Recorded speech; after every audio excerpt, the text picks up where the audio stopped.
ഇനി നമ്മുടെ second problem. Okay, second problem. Let x have P D F f of x equal to 1/2√3 -3 (x)3. Okay, തന്നിട്ടുണ്ട് എന്താണ് x എന്നുള്ള random variable ഉണ്ട്. അതിൻ്റെ പി ഡി എഫ് എന്താണ് എഫ് ഓഫ് എക്സ് ആണ്. അത് 1/2√3 ആണ്. എക്സിൻ്റെ വാല്യൂ എവിടെ മുതൽ എവിടം വരെയാണ്? -√3 മുതൽ 3 വരെയാണ് തന്നിട്ടുണ്ട്. 0 എൽസ്വെയർ, ഇതല്ലെങ്കിൽ 0 എന്ന് ഉദ്ദേശിക്കുന്നുള്ളൂ. Show by Chebyshev's inequality P of mod x greater than or equal to 3/2 has the upper bound 4/9. അപ്പോൾ ഇതിനെന്താണ് അപ്പർ ബൗണ്ട് 4/9 ആണ്. whereas the true value is 1/√3/2. അപ്പോൾ നമുക്ക് ആദ്യം എന്ത് ചെയ്യാം? അപ്പർ വാല്യൂ കണ്ടുപിടിക്കാം. ഓക്കെ, അപ്പർ വാല്യൂ കണ്ടുപിടിക്കാം. അപ്പോൾ അപ്പർ വാല്യൂ എന്ന് പറഞ്ഞാൽ നമ്മൾ യൂസ് ചെയ്യേണ്ട ഇക്വേഷൻ ഏതാണ്? അപ്പർ ബൗണ്ട് എന്ന് പറഞ്ഞാൽ നമ്മൾ യൂസ് ചെയ്യേണ്ട ഇക്വേഷൻ ഇതാണ്. ഈ ഇക്വേഷൻ നമുക്ക് മ്യൂ കണ്ടുപിടിക്കണം, സിഗ്മയും കണ്ടുപിടിക്കണം അല്ലേ? മ്യൂവും സിഗ്മ എന്ന് പറഞ്ഞാൽ എന്താ? മ്യൂ എന്ന് പറഞ്ഞാൽ എന്താണ്? മീനാണ്. സിഗ്മ എന്ന് പറഞ്ഞാൽ എന്താണ്? സ്റ്റാൻഡേർഡ് ഡീവിയേഷൻ ആണ്. അപ്പോൾ നമ്മൾ ക്വസ്റ്റ്യനിൽ ഡയറക്റ്റ് ആയിട്ട് എന്താണ് മീനും വേരിയൻസും തന്നിട്ടില്ല. അപ്പോൾ നമ്മൾ കണ്ടുപിടിക്കണം, രണ്ടും കണ്ടുപിടിക്കണം. അപ്പോൾ നമ്മൾ ആദ്യം എന്താണ് കണ്ടുപിടിക്കുന്നത്? മീനും വേരിയൻസ് ആണ് കേട്ടോ. അപ്പോൾ നിങ്ങൾ വീഡിയോ പോസ് ചെയ്ത് ക്വസ്റ്റ്യൻ എഴുതുക ആദ്യം. ഓക്കെ, എഴുതിയിട്ടുണ്ടാവും.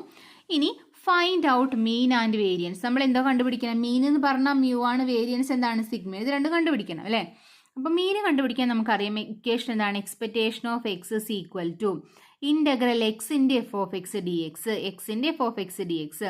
എക്സിൻ്റെ വാല്യൂ എവിടെ മുതൽ എവിടം വരെയാണെന്ന് ക്വസ്റ്റ്യനിൽ പറഞ്ഞിട്ടുള്ളത്? ക്വസ്റ്റ്യനിൽ കറക്റ്റായി പറഞ്ഞിട്ടുണ്ട്. എക്സ് എന്ന് പറഞ്ഞാൽ -√3 to √3 വരെയാണ്. അപ്പോൾ എക്സിൻ്റെ വാല്യൂ എന്താ? -√3 to √3. അപ്പോൾ എക്സിൻ്റെ എഫ് ഓഫ് എക്സ് -√3 to √3 എക്സിൻ്റെ F of X D X.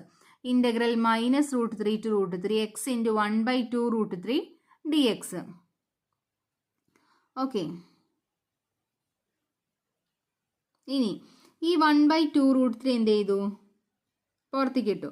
1/2√3 എന്ത് ചെയ്തു? പുറത്തേക്ക് ഇട്ടു. ബാക്കി ഇവിടെ ആരുള്ളത്? എക്സ് ആണല്ലേ ഉള്ളത്. അപ്പോൾ x²/2 ഇൻ്റഗ്രേറ്റ് ചെയ്യാൻ അറിയാമല്ലോ.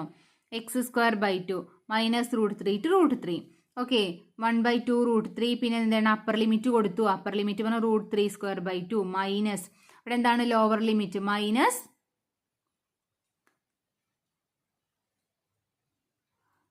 √3²/2. അപ്പോൾ എന്താ കിട്ടുക?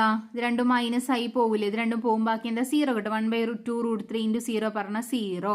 അപ്പം നമുക്ക് എക്സ്പെക്ടേഷൻ ഓഫ് എക്സ് എന്ത് കിട്ടി? 0 കിട്ടി. നമുക്ക് ഇൻ്റഗ്രേഷനൊക്കെ അറിയായിരിക്കും. അപ്പോൾ വീഡിയോ പോസ് ഇതുവരെ എഴുതുക. Expectation of X is equal to 0. Okay, ഇനി നമ്മൾ അടുത്ത് കണ്ടുപിടിക്കാൻ പോണത് വേരിയൻസ് ഓഫ് എക്സ് ആണ്. For that variance of x നമ്മൾ എന്ത് കണ്ടുപിടിക്കണം? Variance of X is equal to expectation of x² minus expectation of x the whole square. ഈ കേസ് നമ്മൾ പഠിച്ചിട്ടുണ്ടാവും അല്ലേ? അപ്പോൾ അതിൽ എക്സ്പെക്ടേഷൻ ഓഫ് എക്സ് നമ്മൾ ഓൾറെഡി ഇവിടെ കണ്ടുപിടിച്ചിരുന്നു. ഇനി എന്ത് കണ്ടുപിടിക്കണം? എക്സ്പെക്ടേഷൻ ഓഫ് x² നമ്മൾ എന്ത് ചെയ്യണം? കണ്ടുപിടിക്കണം. അപ്പോൾ expectation of x² is equal to integral -√3 to √3 x² f of X D x. Integral -√3 to √3 x² into f of x എന്ന് പറഞ്ഞാൽ എന്താണ്? 1/2√3 ഡി എക്സ്. ഓക്കെ, അത് എഴുതി.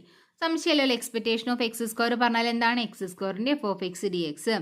എക്സിൻ്റെ വാല്യൂ കൊടുക്കേണ്ടത് -√3 മുതൽ √3 വരെയാണ്. ക്വസ്റ്റ്യനിൽ തന്നിട്ടുണ്ട്. ഇനി x² അതേപോലെ എഫ് ഓഫ് എക്സ് എന്ന് പറഞ്ഞാൽ 1/2√3 തന്നിട്ടുണ്ട്. അപ്പോൾ വീഡിയോ പോസ് ചെയ്ത് 3 എഴുതാം. ഓക്കെ, എഴുതിയിട്ടുണ്ടാവും. ഇനി നമ്മൾ 1/2√3 പുറത്തെടുത്തു. ബാക്കി integral -√3 to √3 x² D X. ഇതിന് ഇൻ്റഗ്രേഷൻ എന്ന് പറഞ്ഞാൽ x³ നമ്മൾ ലിമിറ്റ് കൊടുത്തു -√3 to √3. ഇനി 1/2√3. ഇനി അപ്പർ ലിമിറ്റ് കൊടുത്തു. അപ്പർ ലിമിറ്റ് പറഞ്ഞാൽ √3³ മൈനസ് -√3³ ഓക്കെ, -√3³ എന്ന് പറഞ്ഞാൽ -√3³ എന്ന് പറഞ്ഞാൽ എന്താ വരിക അറിയോ? ക്യൂബ് എന്ന് പറഞ്ഞാൽ -√3 ഇൻറ്റു -√3 ഇൻറ്റു -√3 ഇൻറ്റു -√3. -√3 എന്താവും? പ്ലസ് ആവില്ലേ? അത് 3 ആവും. √3 ഇൻറ്റു √3 3 ഇൻറ്റു -√3. നമുക്ക് എന്തിനെങ്ങനെ എഴുതാം? -3√3 എന്ന് എഴുതാം. ഇതിനൊരുമിച്ച്. ഓക്കെ, -3√3. അപ്പം എന്ത് കിട്ടും ഇവിടെ? -3√3. 2 മൈനസ് അടുത്തടുത്ത് വന്നാൽ പ്ലസ് ആകും. അപ്പോൾ 1/2√3 ഇൻറ്റു ഇവിടെ നോക്കൂ, ഇവിടെ ഒരു 3√3, ഇവിടെ ഒരു 3√3. അപ്പോൾ മൊത്തം 2 3√3. അപ്പോൾ 2 3√3/3. ഓക്കെ, അപ്പം നമ്മൾ ഈ 2 ഈ 2 ക്യാൻസൽ ചെയ്തു. ഇത് ക്യാൻസൽ ചെയ്തു. ഈ 2 ഈ 2 ക്യാൻസൽ ചെയ്തു. ഈ 3 ഈ 3 ഈ 3 ക്യാൻസൽ ചെയ്തു. ബാക്കി എന്താ കിട്ടുക? 1 കിട്ടും. എല്ലാം ക്യാൻസൽ ആയി പോകും. അത്രയേ ഉള്ളൂ. 1 കിട്ടി. ഓക്കെ, അപ്പോൾ നമുക്ക് എക്സ്പെക്ടേഷൻ ഓഫ് എക്സ് സ്ക്വയർ എന്ത് കിട്ടി? 1 കിട്ടി. അപ്പം നിങ്ങൾ വീഡിയോ പോസ് ചെയ്തിട്ട് ഇത്ര എഴുതിയിട്ടുണ്ടാവില്ല അല്ലേ? വീഡിയോ പോസ് ചെയ്തിട്ട് ആദ്യം ഇതുവരെ എഴുതുക. ഓക്കെ, പിന്നെ വീഡിയോ പോസ് ചെയ്തിട്ട് ഇതുവരെ എഴുതുക. എഴുതിയിട്ടുണ്ടാവും. നിങ്ങൾ ഇനി വേരിയൻസ് ഓഫ് എക്സ് കണ്ടുപിടിക്കാൻ എന്താണ്? Expectation of x square minus expectation of x the whole square അല്ലേ? അപ്പോൾ എക്സ്പെക്ടേഷൻ ഓഫ് എക്സ് സ്ക്വയർ പറഞ്ഞാൽ എന്താണ്? 1 ആണ്. എക്സ്പെക്ടേഷൻ ഓഫ് എക്സ് പറഞ്ഞാൽ 0 ആണ്. അപ്പോൾ അതിൻ്റെ സ്ക്വയർ 0 സ്ക്വയർ. 1 മൈനസ് 0 സ്ക്വയർ 1 കിട്ടി. അപ്പോൾ വേരിയൻസ് ഓഫ് എക്സ് എന്താണ്? 1 കിട്ടി. അപ്പോൾ വേരിയൻസ് ഓഫ് എക്സ് 1 ആണെങ്കിൽ സിഗ്മ എന്താ കിട്ടുക? √1 ഈക്വൽ ടു 1 കിട്ടും. സംശയമില്ലല്ലോ, സിഗ്മ 1 കിട്ടും. ഇതും കൂടെ എഴുതി ചേർത്തോളൂ കേട്ടോ. ഓക്കെ, ഇനി നമുക്ക് അപ്പർ ബൗണ്ട് ആണ് കണ്ടുപിടിക്കേണ്ടത്. അപ്പർ ബൗണ്ട് കാണാനുള്ള ഇക്വേഷൻ എന്താണ്? P of mod x minus mu greater than t sigma less than t square. ഇതാണ് അപ്പർ ബൗണ്ട്. അപ്പം നമ്മൾ എന്ത് ചെയ്തു? ഇതിനെ നമ്മൾ ഇനി ഓരോന്നും എന്താന്ന് കൊടുക്കുക കേട്ടോ. മ്യൂ എന്താണ്? 0 ആണ്. സിഗ്മ എന്താണ്? 1 ആണ്. അപ്പം നമുക്ക് എന്ത് കിട്ടി? പി ഓഫ് എക്സ് മൈനസ് 0 പറഞ്ഞ എക്സ് തന്നെ. P of mod x greater than or equal to t less than or equal to 1/t square കിട്ടി. അപ്പം ഇത്രയും എന്ത് ചെയ്യുക? ഇത്ര എഴുതുക കേട്ടോ. നിങ്ങൾ ഇത്ര എഴുതുക. ഓക്കെ,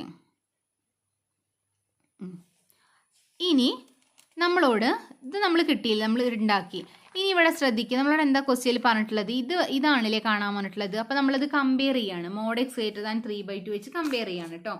അപ്പോൾ നമുക്ക് compare P of mod x greater than t, mod x greater than t with P of mod x greater than or equal to 3/2 വെച്ച് കമ്പയർ ചെയ്യാണ്. അപ്പോൾ ഇവിടെ എക്സ്, ഇവിടെ എക്സ്, ഇവിടെ ടി, ഇവിടെ 3/2 അല്ലേ? അപ്പോൾ ടി എന്ന് പറഞ്ഞാൽ ആരാണ്? 3/2. ടി is equal to 3/2 കിട്ടി. വീഡിയോ പോസ് ചെയ്ത് വരെ എഴുതുക. ഓക്കെ, എഴുതിയിട്ടുണ്ടാവും. ഇനി അപ്പർ ബൗണ്ട് എന്ന് പറഞ്ഞാൽ ഞാൻ എന്താ പറഞ്ഞിട്ടുള്ളത്? ഇതാണ് അപ്പർ ബൗണ്ട് അല്ലേ? 1/t സ്ക്വയർ ആണ് അപ്പർ ബൗണ്ട്. ലോവർ ബൗണ്ട് എന്ന് പറഞ്ഞാൽ എന്താണ്?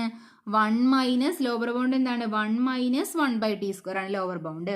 അപ്പർ ബൗണ്ട് എന്താണ്? 1/t square. അപ്പോൾ upper bound is equal to 1/t square. Okay, അപ്പോൾ ടി എന്ന് പറഞ്ഞാൽ എന്താ? 3/2. 1/3/2 whole square which is equal to 1/9/4 is equal to 4/9. നേരെ തിരിച്ചിടുക. ഓക്കെ, അപ്പോൾ അപ്പർ ബൗണ്ട് എന്ത് കിട്ടി? 4/9. അപ്പോൾ വീഡിയോ പോസ് ചെയ്ത് വരെ എഴുതാം. എഴുതിയിട്ടുണ്ടാവും. അപ്പോൾ നിങ്ങൾ ശ്രദ്ധിക്കേണ്ടത് എന്താണ്? അപ്പർ ബൗണ്ട് എന്ന് പറഞ്ഞാൽ ഈ ഇക്വേഷൻ വെച്ചിട്ടാണ് നിങ്ങൾ കമ്പയർ ചെയ്യേണ്ടത്. അപ്പർ ബൗണ്ട് കാണാൻ പറഞ്ഞാൽ ഈ ഇക്വേഷൻ വെച്ച് കമ്പയർ ചെയ്യാം. ലോവർ ബൗണ്ട് എന്ന് പറഞ്ഞാലോ മറ്റേ ഇക്വേഷൻ വെച്ച് കമ്പയർ ചെയ്യാം. ഓക്കെ, അപ്പോൾ അപ്പർ ബൗണ്ട് കിട്ടി. ഇനി നമ്മൾ എന്താ കണ്ടുപിടിക്കാൻ പറഞ്ഞിട്ടുള്ളത്? ട്രൂ വാല്യൂ കണ്ടുപിടിക്കാൻ പറഞ്ഞു. ട്രൂ വാല്യൂ കണ്ടുപിടിക്കാൻ പറഞ്ഞിട്ടുണ്ടെങ്കിൽ ട്രൂ വാല്യൂ എന്ന് പറയുന്നത് എന്താണ്? ഇതിനെ സാധാരണ രീതിയിൽ ഇൻ്റഗ്രേറ്റ് ചെയ്താൽ എന്ത് കിട്ടും? അതാണ് ട്രൂ വാല്യൂ എന്ന് പറയുന്നത്. അപ്പോൾ P of mod x greater than 3/2 നമുക്ക് എന്ത് ചെയ്യാം? ഇതിനൊന്ന് തിരിച്ചെഴുതാം. ഇതിൻ്റെ കോംപ്ലിമെൻ്റ് എടുക്കുമ്പോൾ മോഡ് എക്സ് ഗ്രേറ്റർ ദാൻ 3/2 എന്ന് പറഞ്ഞാൽ എന്താണ്? അതായത് മൊത്തം പ്രോബിലിറ്റി എന്താണ്? 1 ആണ്. ഓക്കെ, മൊത്തം പ്രോബിലിറ്റി 1 ആണ് അല്ലേ? അപ്പോൾ എക്സ് നോക്ക് ഗ്രേറ്റർ ദാൻ 3/2 ഇവിടെ മുതൽ ഇവിടം വരെ എന്താണ്? 1 ആണ്. മൊത്തം പ്രോബിലിറ്റി 1 ആണ്. 3/2ൻ്റെ ഗ്രേറ്റർ ആയ കാര്യം ഇവിടെ പറയുന്നത് അല്ലേ? അപ്പം മൊത്തത്തിൽ നിന്നും ഈ ലെസ് കുറച്ചാൽ എന്ത് കിട്ടും? ഇത് കിട്ടും. കിട്ടില്ലേ? മൊത്തം 1 ആണ്. ഇവിടെ മുതൽ ഇവിടം വരെ 1 ആണ് പ്രോബിലിറ്റി വരിക. നമ്മളോട് കണ്ടുപിടിക്കാൻ പറയുന്നത് ഇവിടെ മുതൽ ഇവിടം വരെയാണ്. അപ്പോൾ ഈ മൊത്തം ഒന്ന് ഈ ഭാഗം കുറച്ചാൽ നമുക്ക് ഈ ഭാഗം മാത്രം കിട്ടില്ലേ? ഓക്കെ, അതാണ് ഇവിടെ ചെയ്യുന്നത്. 1 minus P of mod X less than or equal to 3/2. Mod X less than 3/2 നമുക്ക് എങ്ങനെ സ്പ്ലിറ്റ് ചെയ്യാം? നമ്മൾ നേരത്തെ എഴുതി P of -2 less than X less than 2നെ നമ്മൾ P of mod X less than 2 എന്ന് എഴുതിയില്ലേ? അപ്പോൾ അതേപോലെ ഇതിന് എന്ത് എഴുതാം? മോഡ് എക്സ് ലെസ് ദാൻ 3/2ന് ഈ 1 ഇവിടെ 1 മൈനസ് ഇവിടെ ഓൾറെഡി ഉണ്ട് കേട്ടോ. നമ്മൾ P of -3/2 less than or equal x less than or 3/2 എന്ന് എഴുതി. അതായത് മോഡ് എക്സ് ലെസ് ദാൻ 3/2നെ നമ്മൾ മാറ്റിയിട്ട് P of -3/2 less than or equal to x less than or equal to 3/2 എന്ന് എഴുതി. സംശയമില്ലല്ലോ. ഈ 1 മൈനസ് നമ്മൾ ഇക്വേഷനിലുള്ളതാണ്. 1 മൈനസ് ഇതിനെ മാറ്റി എഴുതിയതല്ലേ? ഓക്കെ, അപ്പോൾ 1 മൈനസ് അവിടെ നിൽക്കട്ടെ. ഇനി P of -3/2 less than X less than 3/2 എന്ന് പറഞ്ഞാൽ നമ്മൾ എന്താണ്? ഇതിനർത്ഥം നമ്മൾ ഇതിനെ ഇൻ്റഗ്രേറ്റ് ചെയ്യണം എന്നാണ്. എവിടെ മുതൽ എവിടെ വരെ ഇൻ്റഗ്രേറ്റ് ചെയ്യണം? -3/2 മുതൽ 3/2 വരെ എക്സിൻ്റെ PDF-നെ ഇൻ്റഗ്രേറ്റ് ചെയ്യണം. അതായത് P of -2 less than X less than or equal to 2 എന്ന് പറഞ്ഞാൽ അതിൻ്റെ അർത്ഥം ഇൻ്റഗ്രൽ -2 മുതൽ 2 വരെ ഇൻ്റഗ്രേറ്റ് ചെയ്യണം. ആര് ഇൻ്റഗ്രേറ്റ് ചെയ്യണം? എക്സിൻ്റെ PDF-നെ ഇൻ്റഗ്രേറ്റ് ചെയ്യണം. -2 to 2 f of x dx. Okay, അതേപോലെ ഇവിടെ എന്താണ് -3/2 to 3/2 ആണ്. അപ്പോൾ നമ്മൾ കൊടുത്തു integral -3/2 to 3/2 f(x) dx. Okay, അപ്പോൾ 1 മൈനസ് ഈ 1 മൈനസ് ഉണ്ട്. ഇനി എന്ത് ചെയ്തു, ഈ f(x) dx എന്ന് പറഞ്ഞാൽ എന്താണ് 1/2√3 ആണ്. സംശയമില്ലല്ലോ, ക്വസ്റ്റ്യനിൽ തന്നിട്ടുണ്ട് f(x) എന്താണെന്നുള്ളത് ക്വസ്റ്റ്യനിൽ തന്നെ തന്നിട്ടുണ്ട്. അപ്പോൾ വീഡിയോ പോസ് ചെയ്ത് വരെ എഴുതാം. ഓക്കെ, എഴുതിയിട്ടുണ്ടാവും. ഇനി 1 minus 1/2√3 integral -3/2 to 3/2 dx. 1/2√3 constant ആയിട്ട് പുറത്തേക്ക് എടുത്തു. ബാക്കി എന്താ കിട്ടുക, ഇൻ്റഗ്രൽ വെറും dx എന്ന് പറഞ്ഞാൽ ഇൻ്റഗ്രൽ dx എന്ന് പറഞ്ഞാൽ അതിൻ്റെ ഇൻ്റഗ്രൽ x ആണ് വരിക. ഓക്കെ, അപ്പോൾ x -3/2 to 3/2. 1 minus 1/2√3 upper limit 3/2 minus lower limit -3/2 minus മൈനസും പ്ലസ് ആയി. 1 മൈനസ് 2√3 ഇൻറ്റു 3/2 3/2 പ്ലസ് 3/2 3/2 പ്ലസ് 3/2 6/2. 6/2 എന്ന് പറഞ്ഞാൽ എന്താണ് 3 ആണ്. ഓക്കെ, അപ്പോൾ 1 മൈനസ് 1/2√3 ഇൻറ്റു 3 കിട്ടും. അപ്പം നമ്മളിനി ഈ 3നെ നമ്മൾ √3 ഇൻറ്റു √3 എന്ന് എഴുതാണ്, സ്പ്ലിറ്റ് ചെയ്ത് എഴുതാമല്ലോ. അപ്പോൾ എന്ത് ചെയ്തു, ഇവിടെ ഒരു √3 ഉണ്ട്, കട്ട് ചെയ്തു, ഇവിടെ √3 ഉണ്ട്, കട്ട് ചെയ്തു. ഓക്കെ, ബാക്കി എന്താ കിട്ടുക, 1 മൈനസ് 1 ഇൻറ്റു √3 √3/2 1 മൈനസ് √3/2. ഓക്കെ, അപ്പോൾ നിങ്ങൾ വീഡിയോ പോസ് ചെയ്ത് ആദ്യം ഇതുവരെ എഴുതുക. പോസ് ചെയ്ത് എഴുതിയില്ലേ, പിന്നെ ഇവിടെ മുതൽ ഇവിടം വരെ എഴുതാം കേട്ടോ. അപ്പോൾ ഇതാണ് ഇതിൻ്റെ ട്രൂ വാല്യൂ. അപ്പോൾ ഇതിനെ ശരിക്കും ഇൻ്റഗ്രേറ്റ് ചെയ്ത് എന്താ കിട്ടുക, 1/√3/2. മറ്റേതെന്താണ് അതിൻ്റെ അപ്പർ ബൗണ്ട് അല്ലേ നമ്മൾ കൊണ്ടുവച്ചതിൻ്റെ upper bound. Okay, upper bound കണ്ടുപിടിച്ചു. ഓക്കെ.